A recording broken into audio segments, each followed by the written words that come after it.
के क्वेश्चन हैं, जो प्रीवियस ईयर का टाइप है वही रिपीट होता है, क्योंकि मॉक रिलेवेंट कुछ होते हैं कुछ नहीं भी होते हैं, तो आप उन्हें। हेलो दोस्तों, जय माता दी। देखिए, आज हम एसएससी से हट करके अपना एसएससी से फोकस डाइवर्ट करके आज हम एनटीपीसी की बात करने वाले हैं कि एनटीपीसी के एग्ज़ाम जो 5 जून से लेकर के 24 जून के बीच में होना है, उसमें क्या ऐसे किया जाए, जो बचे हुए दिन हैं उन बचे हुए दिनों में कैसे तैयारी की जाए, कैसे मॉक टेस्ट लगाया जाए, कैसे एनालिसिस किया जाए और कैसे अपने तैयारी के लेवल को और अच्छे तरीके से इंक्रीज़ किया जाए। आज हम उसके बारे में बात करने वाले हैं। देखिए, जब इससे पहले एनटीपीसी आया था तो मैंने उस एनटीपीसी को दिया था और मैंने प्री क्वालिफाई किया था। मेंस मुझसे नहीं हो पाया था क्योंकि मेरी जस्ट इनिशियली तैयारी स्टार्ट ही हुई थी, लेकिन मेरा प्री क्वालिफाई हो गया था और उस टाइम पे 30-32 हज़ार वैकेंसी बहुत ज़्यादा थी। इस बार वैकेंसी कम है, तो इस बार क्या स्ट्रैटेजी होनी चाहिए, क्या तैयारी होनी चाहिए और कैसे फॉलो करना चाहिए, आज हम उसके बारे में बात करने वाले हैं। देखिए, आप सबको पता है कि एनटीपीसी में मैथ, रीजनिंग और जीके ये 3 सब्जेक्ट पूछे जाते हैं। 30-30 नंबर की मैथ और रीजनिंग रहती है और 40 नंबर की आपकी जीके रहती है। 100 नंबर का पेपर रहता है और आपका 90 मिनट का टाइम रहता है। ये आपको सबको पता होगा। अब मैं आपको बहुत अच्छी चीज़ बताने वाला हूँ, अब ध्यान से मेरी बात को सुनिएगा।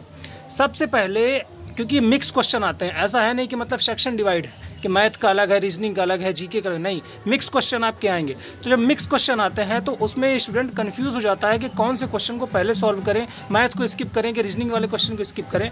आपको सिर्फ और सिर्फ 2 मतलब सेकेंड गो तक उसका पेपर को जाना है, फर्स्ट गो और सेकेंड गो। फर्स्ट गो में सिर्फ और सिर्फ आपको मैथ, रीजनिंग और जीके के उन सवालों को करना है जो आपको बहुत ही आसानी से आ जाने हैं। ऐसे कम से कम 50 से 55 सवाल होंगे जो आपको फर्स्ट गो में आ जाएंगे।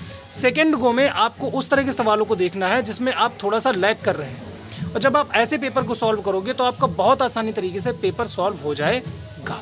और मैं आपको सबसे बड़ी बात यहाँ पर बताना चाहता हूँ कि जो भी सवाल आपको लग रहा है कि ये मुझे नहीं आता है, तो आप उसमें तुक्का मारने की कोशिश मत करना, क्योंकि इसमें जो आपका निगेटिव मार्किंग है बहुत टफ है। तो इसमें आपको नॉर्मलाइजेशन के बहुत अच्छे नंबर मिलेंगे अगर आपकी एक्यूरेसी बहुत अच्छी है, क्योंकि बहुत सारे शिफ्ट में एग्ज़ाम होना है, तो इसका मतलब आपको नॉर्मलाइजेशन के बहुत अच्छे नंबर मिलेंगे। तो आपको तुक्के नहीं मारने हैं, क्वेश्चन को गलत नहीं करना है। ये 3 स्ट्रेटजी मैंने आपको बताई, फर्स्ट गो, सेकंड गो और आपको तुक्के नहीं मारना है। ये 3 स्ट्रेटजी मेरे द्वारा थी। बाकी जो रिमेनिंग स्ट्रेटजी है, जो रिमेनिंग तरीका है, वो बिट्टी आपको बताएंगे। हाँ, तो अब जैसे कि 8 से 9 दिन ही हमारे पास बचे हुए हैं, जिसका 5-6 जून को एग्ज़ाम है। तो उसमें आप क्या कर सकते हैं, जो भी टॉपिक आपके वीक है, जैसे कि आपको लास्ट टाइम पे मॉक्स की संख्या बढ़ाना नहीं है, उसको कम करना है। और जो आपके प्रीवियस ईयर मॉक्स हैं, जैसे कि जो एनटीपीसी पहले हुए हैं, उनके एग्ज़ाम लेवल को देखना है, उन टॉपिक्स को देखना है, कौन से टॉपिक बार बार रिपीट हो रहे हैं, मतलब जो प्रीवियस ईयर मॉक है उन्हीं को दीजिए। अच्छा, और बाकी अब न्यू मॉक मत दीजिए, क्योंकि जो प्रीवियस ईयर के क्वेश्चन हैं, जो प्रीवियस ईयर का टाइप है वही रिपीट होता है, क्योंकि मॉक रिलेवेंट कुछ होते हैं कुछ नहीं भी होते हैं। तो आप उन्हीं पे देखिए, क्या आपको ज़्यादा पढ़ने की ज़रूरत है और उन्हीं से आप अपनी तैयारी को बूस्ट करिए। यानी कुल मिला के कहने वाली बात यह है, जितने भी प्लेटफॉर्म हैं, चाहे टेक्स्ट बुक हो, टेस्ट रैंकिंग हो, जितने भी प्लेटफॉर्म हैं, सारे के सारे प्लेटफॉर्म पर जो मॉक टेस्ट का लेवल है वो अप ही रहता है रियल एग्ज़ाम से।